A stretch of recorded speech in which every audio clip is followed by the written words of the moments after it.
이사야 9장 1절에서 6절의 말씀을 같이 읽으실 때 살아계신 하나님의 음성으로 들으시기를 바랍니다. 같이 읽겠습니다. 전에 고통받던 자들에게는 흑암이 없으리로다.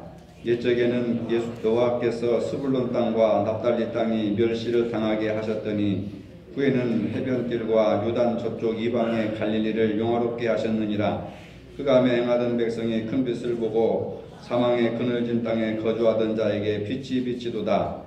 주께서 이 나라를 창성하게 하시며 그 즐거움을 더하게 하셨으므로 추수하는 즐거움과 탈취물을 나눌 때의 즐거움같이 그들이 주 앞에서 즐거워하오니 이는 그들이 무겁게 맨 멍에와 그들의 어깨의 채찍과 그 압제자의 막대기를 주께서 꺾으시되 미디안의 날과 같이 하셨음이니라.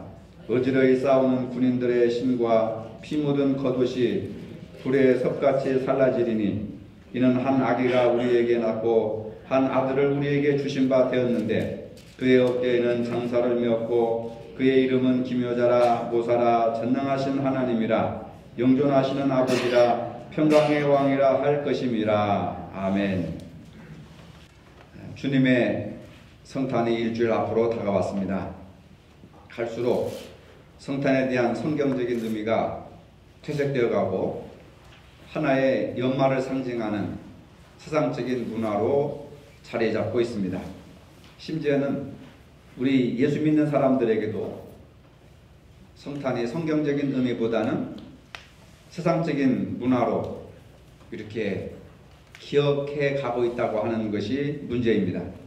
오늘 말씀을 통해서 성탄은 세상 문화가 아니라는 것을 다시 한번 여러분들이 깊이 생각했으면 좋겠습니다.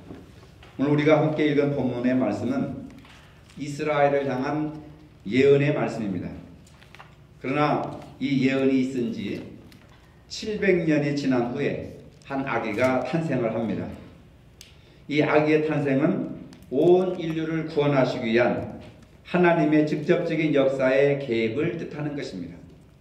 하나님께서 인간의 역사 속에 개입하셨다고 하는 것. 이건 놀라운 사건이고 놀라운 일들이라고 하는 겁니다. 마태와 누가는 아기 예수의 탄생이 바로 이사야 예언의 성취라고 보았고 그 후에 모든 그리스도인들이 이사야를 통해서 예언하신 말씀이 예수 그리스도의 탄생을 통해서 이루어지고 있고 성취되었다고 믿고 있습니다. 마태와 누가가 믿은 그 말씀을 2000년이 지난 오늘 저와 여러분들도 동일하게 믿고 있는 것입니다. 이사야 예언은 아기 예수의 탄생을 단순하게 이스라엘 민족의 구원이나 평화에 머물러 있지 아니하고 하나님 나라의 시작을 뜻하는 것이라고 하는 겁니다. 여기에는 많은 설명이 필요합니다. 하나님의 나라가 예수 그리스도를 통해서 시작되었다라고 하는 것이 바로 마가복음의 시작이고 마태복음의 시작이라고 하는 것을 알려주는 것입니다. 하나님의 나라가 예수 그리스도를 통해서 들어왔고 증거되기 시작하고 시작되었다고 하는 겁니다. 죽어야 가는 하나님의 나라가 아니라 예수 그리스도를 통해서 이 땅에 하나님의 나라가 이제 시작되었다. 2000년 전에 시작되었다는 겁니다. 그러나 아직 완성은 되지 않았다고 하는 겁니다. 지금도 하나님의 나라가 진행 중에 있는 겁니다.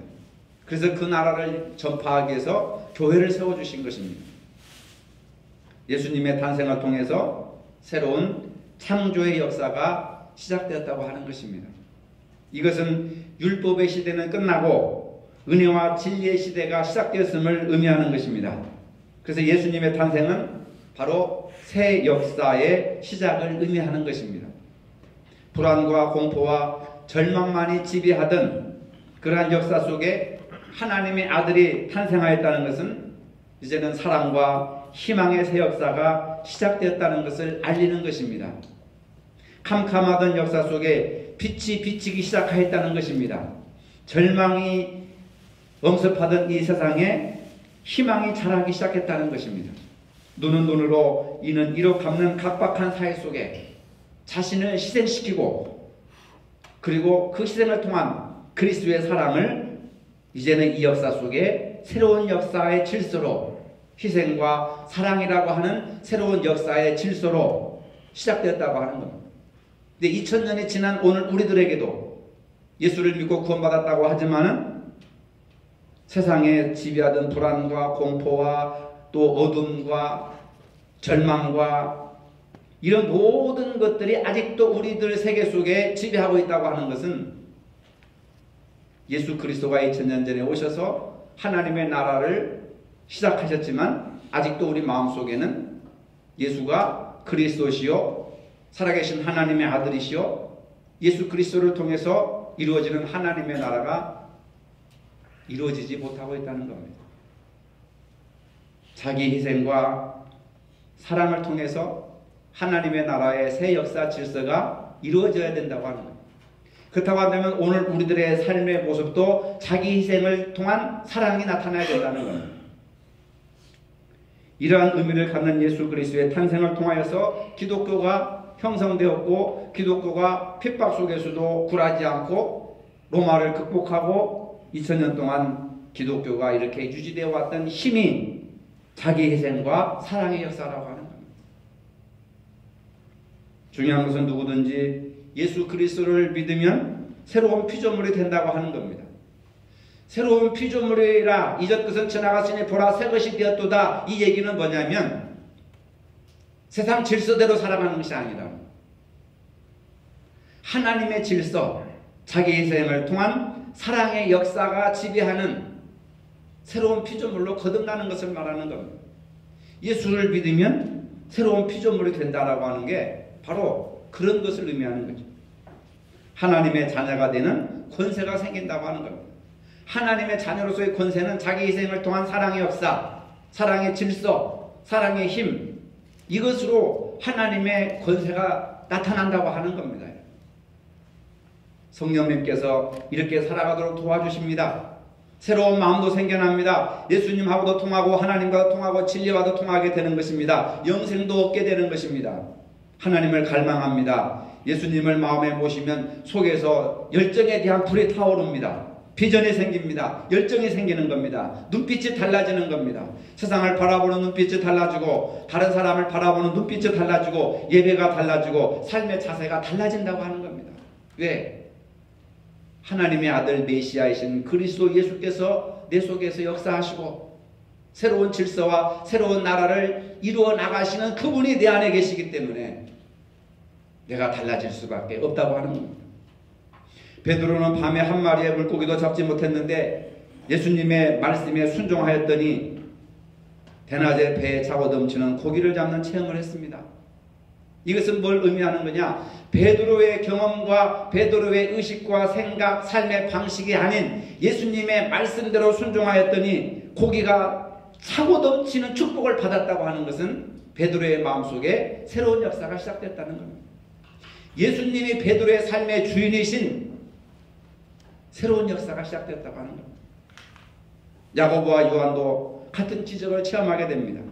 제자들은 주님과 함께 가나안 결혼잔치에 초대되어서 물로 포도주를 만드는 그러한 기적을 경험하게 되는 것입니다. 제자들은 오비영리로 5,000명을 먹이고 12광저리가 닦는 기적을 체험하게 되는 것입니다. 나인성 과부의 죽은 아들이 다시 살아나고 죽은 나사로가 무덤에서 일어나는 일을 제자들이 직접 목격을 하게 되는 것입니다. 나병 환자가 나으며 소경이 걸으며 벙어리가 말하며 각종 질병이 치료되는 것을 직접 복음서에 보면 체험하게 되는 겁니다. 또 체험할 뿐만 아니라 능력을 받아서 제자들은 각 촌과 각 성에 두루 다니면서 복음을 전하고 각종 마귀를 쫓아내며 질병을 치유하는 능력 있는 삶을 살게 되는 것입니다. 베드로는 물 위를 걷는 기적을 체험하게 되고 그 이름을 베드로 반석이라고 하는 이름을 주시는 것입니다.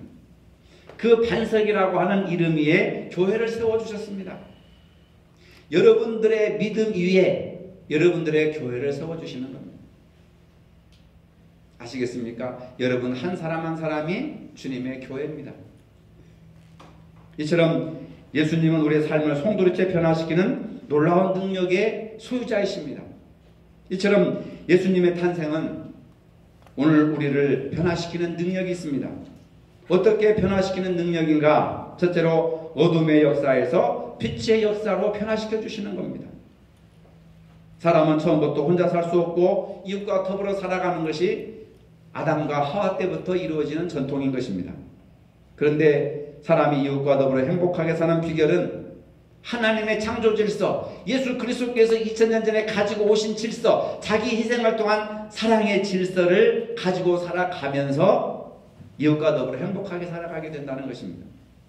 성경에서도 가장 큰 복음이 하나님께서 내 이웃을 내 몸처럼 사랑하라고 말씀하신 것이 들어있습니다. 문제는 하나님의 말씀대로 이웃을 사랑하는 좋은 사람이 있는 반면에 사람들이 타락함으로써 그렇지 못한 사람들이 점점 더 많아지는 데 있다고 하는 것입니다. 여러분, 인간의 타락이라고 하는 것이 창세기 3장에만 있는 게 아닙니다. 오늘 우리들도 타락된 인간의 악한 근성이 지금도 나타나고 있습니다. 사람은 누구나 좋은 사람을 다 좋아하지요. 그러나 좋지 못한 사람은 누구나 싫어합니다. 좋은 사람은 성품이 착하기 때문에 남에게 악을 행하지 않습니다. 또 주위에 좋지 못한 사람이 있어도 싫은 내색을 별로 하지 않고 잘 참고 견디는 사람도 있습니다. 그러나 좋지 못한 사람은 그 마음이 악하기 때문에 남에게 좋은 일도 하지 않을 뿐더러 자신이 좋아하는 일만 하고 자신이 좋아하는 사람만 골라서 좋아하는 것입니다. 그리고 자신이 싫어하는 사람은 끝까지 미워하고 상대를 하지 않습니다. 무시합니다.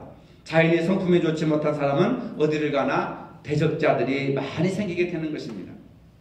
그렇다고 한다면 좋은 사람의 특징이 무엇일까요? 여러분 생각해 보셨습니까? 이웃에게 악을 행치 않는 사람, 이런 사람이 좋은 사람입니다. 마음에 들지 않아도 용납하는 사람, 남을 용서하며 사는 사람, 언제나 내 형편만 생각하지 않고 남의 형편도 생각하며 사는 사람, 이걸 뭐라고 해요? 역지사지라고 합니다. 따라 역지사지. 네, 내 입장만 주장하는 것이 아니라 다른 사람의 입장에서도 한번 생각해 본다고 하는 거예요. 인도의 유명한 민족운동가인 마하트마 간디가 어느 날 시골에 갔다가 기차를 타게 되었습니다. 그러나 많은 사람들과 인사를 나누다 보니까 기차를 이제 막 출발하려고 하는 참이었습니다. 급하게 움직이는 기차에 오르다가 그냥 신발 한 짝이 바깥으로 떨어져 나갔습니다. 그래서 신발 한 짝을 기차 바깥으로 떨어져 나갔고 신발 한 짝은 자기가 신고 있고, 근데 이 간디가 순간적으로 딱 생각하기를 자기 신발을 벗어서 그것을 기차 밖으로 던져버렸습니다. 그 모습을 보고 수행원들이 깜짝 놀랐습니다.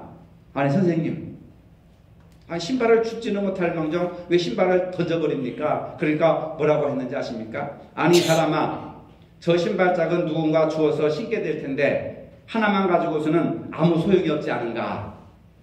무슨 얘기인지 아시겠습니까? 단수 다급한 순간에도 자기만 생각하는 것이 아니라 저 신발을 누군가 주워 신을 텐데 한 짝만 가지고 어떻게 신을 수 있느냐? 나머지 한 짝도 주워서 온전하게 신으라. 자기만 생각한 것이 아니라 신발을 주워 신는 사람의 입장을 생각해서 자기 한쪽 발의 신발을 벗어던질 수 있는 그러한 위대한 모습을 연출한 거예요. 간디가 왜 인도 국민들의 존경을 한몸에 받는 인물인지 단편적으로 알 수 있는 사건이라고 할 수 있습니다. 이러한 자세가 바로 빛의 자녀들의 삶의 모습이라고 할 수 있습니다. 하나님의 아들이신 예수님이 오심으로 흑암의 역사가 끝나고 광명의 역사가 시작된 것입니다. 흑암의 역사는 죄가 주관하는 것이고 광명의 역사는 하나님의 사랑과 하나님의 생명과 하나님의 말씀이 주관하는 역사라고 하는 겁니다. 여러분들이 신앙생활을 하고 교회를 다니면서도 역시 흑암의 역사 속에서 살아간다고 한다면 이건 정말 잘못된 것입니다. 예수님이 오신 성탄절은 이제는 흑암의 역사를 끝장내고 광명의 역사, 죄와 사망의 법에서 해방되어서 생명의 성령의 법으로 구원받고 해방받기 위해서 예수 그리스도가 이 땅에 오셨다 그 말입니다. 나는 누구 때문에 흑암의 역사 속에 살고 있고 나는 무엇 때문에 흑암의 역사 살고 있고 그 변명이 안 됩니다. 하나님 앞에 가서 변명할 수가 없는 거죠. 흑암에 행하던 백성이 큰 빛을 보고 사망의 그늘진 땅에 거주하던 자들에게 빛이 비쳤도다. 오늘 본문은 예수님의 탄생에 대한 의미를 장차 700년 후에 오실 예수님의 탄생에 대한 의미를 흑암에 행하던 백성이 큰 빛을 보고 사망의 그늘질 땅에 거주하던 자들에게 빛이 비춰두다. 그래서 예수님이 탄생하시자마자 큰 별, 빛이 나타나가지고 그 빛을 동방박사들이 따라서 예수님이 계시던 마국간까지 오게 된 거예요. 그 빛이 뭘 얘기합니까? 흑암의 역사는 끝장나고 이제는 광명의 빛의 역사가 시작되었다. 예수님이 이 세상에 빛을 주시러 오셨다. 빛이시다. 여러분, 예수님이 빛이신 것을 믿으시기 바랍니다.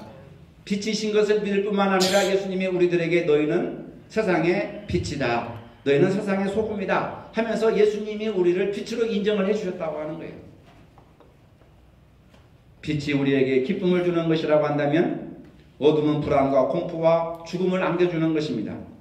예수님이 오시기 이전의 역사는 죽음과 공포와 절망에 지배하던 역사였다고 한다면 이제는 예수님이 오신 이후에, 예수님을 믿은 이후에, 우리가 신앙생활을 하던 이후에 죽음과 공포와 절망이 지배해서는 안 되는 거죠. 여러분들 마음속에 아직까지 죽음과 공포와 절망이 지배하고 있다고 한다면 예수님이 여러분들 마음속에 안 계시는 겁니다. 예수님을 영접하지 못한 증거라고 하는 겁니다. 인간의 죄 때문에 어두워진 역사는 어디에도 희망의 빛이란 보이지 않습니다. 그러나 예수 그리스도의 십자가 사건으로 빛의 역사가 시작되므로 이사야 예언이 성취되었다고 하는 겁니다. 어둠의 세력이 물러나고 빛의 세계가 이루어질 것이라고 하는 소망 속에서 우리는 2016년도 성탄을 준비하고 있는 것입니다. 그래서 성탄절은 어둠의 절망에 빠진 사람들에게 빛의 희망을 주는 절기라고 하는 겁니다. 우리는 모두가 다 주님의 빛의 자녀들이라고 하는 겁니다. 우리는 이 세상에 빛을 나타내야 되는 겁니다. 가정에서도, 직장에서도, 교회에서도, 사회 속에서도 빛을 나타내야 돼요. 둘째로 전쟁의 역사에서 평화의 역사로 나아가는 것입니다. 전쟁의 역사, 전쟁은 왜 일어납니까? 증오와 인간의 탐욕, 땅을 빼앗고 사람을 죽이고, 지금도 중동이나 저쪽에 보면은 시리아나 이런 데 보면 얼마나 많은 사람들이 서로 죽이고 살육하고 전쟁을 하는지 모릅니다. 그들이 예수를 몰라서 그럴까요? 다 크리스찬들입니다. 장로교는 아니더라도 이슬람도 하나님을 믿고 천주교도 하나님을 믿고 무슬림도 다 하나님을 믿는 사람들입니다. 그런데 여전히 전쟁의 불길은 꺼지지 않고 있습니다. 이러한 욕망과 증오와 갈등 언제 끝장날 것인가? 예수님이 그러한 모든 것들을, 흑암의 세력들, 죽음의 세력들을 끝장내기 위해서 십자가에 못 박혀 돌아가셨음에도 불구하고 그 힘이 너무 미약한 것인지, 인간들이 그런 삶을 살지 못하는 것인지, 아직도 이 세계는 폭력과 지배와 힘과 물질과 인간적인 권모술수가 세상을 지배하고 있는 것 같습니다. 공중의 권세 잡은 자들이 지배하고 있다고 하는 것입니다. 이사야 2장에 보면은 우리가 그 칼을 쳐서 보습을 만들고 그 창을 쳐서 낫을 만들 것이며 이 나라와 저 나라가 다시는 칼을 들고 서로 치지 아니하며 다시는 전쟁을 연습지 아니하리라. 전쟁의 무기를 풀목간에서 바꿔가지고 쟁기를 만들고 창을 쳐서 낫을 만드는, 이제는 전쟁의 무기가 필요 없고 평화롭게 농사짓는, 쟁기를 만들고 낫을 만들어서 농사지어 먹고 사는 나라를 만들 것이다. 근데 아직도 우리들 마음속에는 여전히 칼을 만들고 창을 만들고 있습니다. 저 사람을 죽여야, 저 사람을 무찔러야, 저 사람을 짓밟아야 내가 살고 내가 행복하다. 이게 성경적인 원리가 아니라고 하는 겁니다. 여러분, 예수를 왜 믿습니까? 저는 가끔 그런 질문을 하고 싶습니다. 예수를 왜 믿는지. 성공하기 위해서 예수 믿습니까? 부자 되기 위해서 예수 믿습니까? 건강하기 위해서, 오래 살기 위해서 예수 믿습니까? 성경적인 방법이 아닙니다. 오직 예수 믿는 이유는 딱 하나, 죄에서 구원받기 위해서, 가장 단순하고 너무 쉬운 얘기예요. 근데 이게 가장 어려운 문제입니다. 이 문제 해결하기 위해서 예수님이 십자가에 죽으셔야 하는 엄청난 대가를 지불하고 우리에게 값없이 주어진 은혜의 선물이에요. 여러분 교회 일 하다가 시험 들고 어려운 일 있으면 한번 스스로 질문해 보세요. 내가 왜 예수를 믿지? 내가 왜 교회를 다니는 건가? 내가 왜 신앙생활을 하는 건가? 본질적인 질문을 한번 해보세요. 내가 왜 예수를 믿는가? 명예를 얻기 위해서? 사람들에게 인정받기 위해서? 사업이 더 잘 되게 하기 위해서? 그게 예수 믿는 목적이 돼서는 안 된다는 거예요. 물론 예수를 잘 믿으면 복을 받습니다. 근데 복보다도 더 중요한 것은 영혼구원이란 말이에요. 그 질문을 다시 한번 여러분들 해보세요. 나 같은 죄인을 구원하시기 위해서 예수님께서 이 땅에 인간의 몸을 입으시고 태어나셔서 자기 희생을 통한 사랑의 역사를 통해서 하나님 나라를 이 땅에 이루시고 우리를 구원하시기 위해서 희생을 하셨다. 그리고 사랑으로 온전한 구원을 이루셨다. 그렇다고 한다면 예수를 믿는 나는 어떤 자세를 가지고 살고 있는가? 자기 희생을 통한 사랑의 역사를 내가 이루고 있는가? 내 안에 하나님의 나라가 이루어지고 있는가? 내 안에 천국이 이루어지고 있는가? 내 안에 예수님이 살아 역사하고 계시는가? 아니면 그냥 머릿속으로만 믿는다고 착각하고 있는가? 한번 우리 스스로를 되돌아봐야 된다는 거죠. 가장 중요한 것이면서도 가장 간과하기 쉬운 문제가 내가 왜 예수를 믿는가? 이 기본적인 질문을 여러분들이 안 하는 거예요. 당연히 예수를 잘 믿고 있다고 생각을 하는 겁니다. 근데 제가 볼 때는 아니에요. 저도 아니지만 우리가 더 분발하고 더 노력하고 더 열심을 내야 되는 겁니다. 가와만사성이라고 하는 말 있잖아요. 가정이 잘 돼야 만사가 다 형통해진다. 이 얘기는 내 마음속에 평안이 있어. 내 마음속에 행복이 있어야 가정도 잘 되고 사업도 잘 되고 또 교회도 잘 되는 거예요. 내 마음이 불편하고 불행하고 증오와 미움과 전쟁과 칼과 창을 갈고 있는데 그게 무슨 행복하고 잘 될 수 있겠습니까? 그래서 예배가 필요한 것이고 기도가 필요한 것이고 회개가 필요한 것이고 주일날 예배에 나와서 정화되는 거예요. 일주일 동안 탐욕과 증오와 갈등과 미움으로 또 먹고 살기 위한 생존 경쟁에서 치열하게 스트레스를 받으면서 치열하게 먼지를 뒤집어 썼다고 한다면 주일날 아침에 거룩한 교회에 나와서 그냥 깨끗한 물로 목욕하는 거나 마찬가지예요. 영적인 재충전을 얻는 겁니다. 하나님의 말씀을 듣는 거예요. 하나님의 음성을 듣는 거예요. 설교를 듣고 예배를 드리고 찬양을 드리고 그 다음에 기도를 하고 헌금을 바치고 하는 이 모든 것들이 하나님과의 관계를 회복하기 위한 거룩한 예배의 행위라고 하는 겁니다. 세상에 살다 보면 하나님과 관계가 점점 멀어지게 만들어 있어요. 세상적인 것이 너무 좋아가지고 드라마가 좋고 영화가 좋고 놀러 다니는 것이 좋고 먹는 게 좋고 입는 게 좋고 쇼핑하는 게 좋다 보면은 교회 오기가 싫은 거예요. 왜? 백화점은 너무너무 시설이 잘 됐거든요. 눈에 보는 것도 듣는 것도 진열되어 있는 모든 상품들이 정말 여기가 요한계시록에 나오는 천국이 아닌가 할 정도로. 근데 교회 오고 싶은 생각이 들겠어요. 근데 그 아름답고 화려한 세상의 문화는 영혼을 사냥하는 사냥꾼이 되는 거죠. 성탄트리 우리는 이렇게 소담하게 해놨지만 백화점 같은 데는 얼마나 화려하고 아름답게 해놨습니까? 지금도 이 시간에 막 뭐 성탄 캐롤송이 울려 퍼질 겁니다. 백화점 안에 쇼핑 그 소비 욕구를 막 자극하는 것이죠. 그러다 그 사람들이 하나님 앞에 예배 드립니까? 이 시간에 지갑을 열게 해가지고 이윤을 챙기려고 노력하는 것이죠.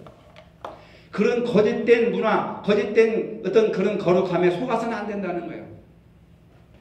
사랑하는 자여 내 영혼이 잘됨과 같이 범사가 잘되고 강건하기를 간구하노라. 영혼의 문제라고 하는 겁니다. 성탄을 바라보는 우리의 시각도 내 영혼의 문제로 바라봐야 되지요. 세속적인 문화적인 측면에서 바라본다면 은혜가 안 되는 겁니다. 여러분 여러분들 마음속에 칼을 갈아서 이제는 쟁기를 만들고 창을 갈아서 낫을 만드시기를 바랍니다. 칼을 가져야 힘이 있고 창을 가져야 성공한 것처럼 생각하지만은 결국은 그것이 사람을 죽이는 거예요. 결국 그것이 자기가 죽는 겁니다. 남을 죽이는 것은 결국은 자기가 죽는 거예요. 이사야 선지자가 이 말씀하신 것은 이제는 평화의 시대가 도래할 것이다.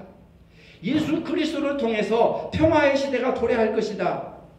사자와 같은 사나운 짐승들과 어린 양과 같이 순한 짐승들이 함께 풀을 뜯을 것이며 어린아이가 독사의 굴에서 장난쳐도 물지 않는 그런 평화의 시대가 도래할 것이다. 마치 동화 속의 이야기처럼 그렇게만 이해하지 마시고 그 현실의 삶을 우리 속에서 나타내야 된다는 말이에요. 성경 말씀의 삶을 우리 현실 속에서 나타내야 된다는 겁니다. 그래서 한 아기의 탄생을 평화의 시대가 도래할 것이다 해가지고 그 아기의 이름을 평화의 왕이라, 평강의 왕이라 이렇게 이름을 불렀다고 하는 겁니다. 예수님의 이름을 평강의 왕, 온 인류의 평강을 심어주고 화평을 심어주기 위해서 오신 그 예수 그리스도, 십자가의 죽으심으로 하나님과 인간을 화해하게 하셨고 에베소에 기록된 대로 원수된 사람과 사람 사이에 담을 하시고 화해하기 위해서 이 땅에 오셨다 하는 겁니다. 여러분, 성탄은 우리에게 이러한 확신을 심어주는 그러한 의미로 절망하려는 사람들에게 희망을 주고 피곤하여 넘어지는 이들에게 새 힘을 솟아나게 하시고 우리가 성탄의 역사적 의미를 바로 깨달아 할 때 이 세계를 긍정적으로 낙관적으로 바라볼 수가 있는 것입니다. 우리의 쪼들린 생활 속에서도 우리가 절망하지 않고 적극적으로 우리의 열심을 내어서 아까 장로님께서 기도하셨지만 우리 교회가 어려움에 처한 이 상황에서 좌절하거나 절망하지 아니하고 누구 탓하지 말고 우리 스스로가 다시 서로 위로하고 격려하고 소망을 주고 손을 붙잡아주고 함께 기도해주는 그런 아름다움이 바로 예수님께서 이 땅에 평화를 심어주시는 작은 씨앗이 된다고 하는 겁니다. 여러분, 하나님의 아들, 하나님의 딸들이라고 하는 말을 듣고 싶습니까? 교회를 하다가 서운한 일 있으면 다 여러분 다 이 시간에 다 풀어놓으세요. 그걸 붙들고 이를 악물고 하지 말고 다 내려놓으시기를 바랍니다. 하나님의 아들, 하나님의 딸은 빛의 자녀이고 자기 희생을 통한 사랑의 질서를 회복해 나가는 것이다. 나는 이제부터 나의 희생과 헌신을 통하여서 가정에서, 직장에서, 교회에서 사랑을 실천하는 정말 예수 그리스도가 살아계시고 예수 그리스도가 나와 함께 하시는 그러한 평화의 삶을 만들어 가야 되겠다. 예수 믿고 구원받는 것이 궁극적인 목적 아닙니까? 시간 없애고 돈 갖다 바치면서 지옥 갈 필요가 뭐가 있겠어요? 그렇지 않습니까, 여러분? 분쟁이 있는 곳에 평화를 심는 하나님의 아들이 됩시다. 그러기 위해서 우리가 복음대로 살아야 됩니다. 서로 용서합시다. 그리고 서로 화합합시다. 힘써 평화를 우리가 지켜나갑시다, 여러분. 둘 사이에 막힌 담을 헐어야 될 사람이 없는지 한번 생각해 보시기 바랍니다. 직장에서부터 또 가정과 우리 교회 구석구석을 한번 돌아보시기 바랍니다. 서로 담을 쌓고 마음을 열지 못하고 있는 형제 자매는 없는지 그대로 방치해두고 성탄절을 맞이하면 아무 의미 없이 2016년도는 과거에 그랬던 것처럼 또 변화없이 구원의 감격과 기쁨을 맛보지 못하고 광명의 역사 속에 살아가는 것이 아니라 흑암의 역사 속에서 방치되어 또 세월은 지나가 버리고 만다고 하는 것입니다. 방치하면서 기도하면 하나님이 응답을 하지 않습니다. 하나님의 아들의 모습이 아닙니다. 우리 모두 마음을 열고 하나님이 우리를 용서하신 것 같이 서로 용서하여 서로를 잡고 그리스도의 사랑을 나누는 아름다운 축복이 있기를 원합니다, 여러분. 이것이 우선 되어야 그 다음에 다른 것도 위해서 우리가 기도하고 교회 부흥을 해서 기도하고 이렇게 가능한 것이지 이것이 안 된 상태 속에서 얘기하면서 소리나는 불과 우리는 깽가리가 되고 만다고 하는 것입니다. 이럴 때 하나님이 우리에게 기도를 응답해 주신다고 하는 것, 하나님이 우리 교회를 책임져 주신다고 하는 거, 여러분들의 가정과 자녀와 여러분들의 건강을 책임져 주신다고 하는 거, 하나님 우리를 사랑해 주십니다. 이러한 자세가 성탄을 기다리는 저와 여러분들의 자세가 되어야 될 줄로 믿으시기를 바랍니다. 거룩하신 주님, 성탄의 계절에 우리 주님이 땅에 오신 목적과 의미를 다시 한번 성찰할 수 있도록 인도하여 주시옵소서. 어둠의 역사에서 빛의 역사로, 전쟁의 역사에서 평화의 역사로 나아갈 수 있는 힘을 허락하여 주시옵소서. 그러한 삶을 살아갈 수 있는 용기와 믿음과 결단이 오늘 우리들에게 있게 하여 주시어서 다음 주에 있을 성탄을 기쁨으로 손잡고 서로 화합하면서 사랑으로 맞이할 수 있는 축복을 허락하여 주시옵소서. 예수님의 이름으로 기도합니다. 아멘. 이제는 우리 주 예수 그리스도의 은혜와 하나님 아버지의 무한하신 사랑과 성령의 교통하심이 어둠에서 빛으로, 전쟁에서 평화로 나가길 원하는 사랑하는 모든 성도들 머리 위에 이제로부터 영원토록 함께 하시기를 축원하옵나이다. 아멘.